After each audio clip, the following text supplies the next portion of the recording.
নমস্কাৰ, এইটো মুহূৰ্তত লৈ আহিছোঁ এটা গুৰুত্বপূৰ্ণ খবৰ। কিয়নো ৰাজ্যৰ 8 লাখ মানুহৰ বেংক একাউণ্টত 3000 টকাকৈ পঠিয়াই দিয়া হ'ব।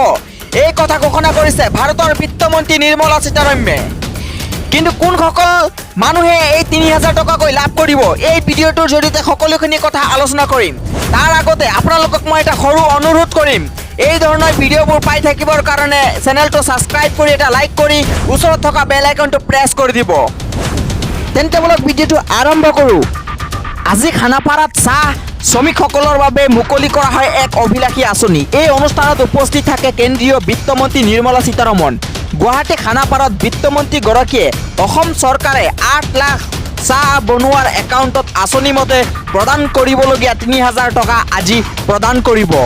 উল্লেখযোগ্য যে বিমুদ্ৰাকৰণৰ পিছতে চাহ বনোৱাক সকাহ দিয়াৰ উদ্দেশ্যে তেওঁলোকৰ নামত একাউণ্ট খুলি দিয়া হৈছিল আৰু সেই একাউণ্টৰ বিপৰীতে 25,000 টকা চৰকাৰৰ ফালৰ পৰা প্ৰদান কৰা হৈছিল। এতিয়া এই একাউণ্টৰ সংখ্যা 8 লাখলৈ বৃদ্ধি কৰি এই বছৰত 3000 টকাকৈ প্ৰদান কৰা হ'ব বুলি ঘোষণা কৰিছে বিত্তমন্ত্ৰীগৰাকীয়ে।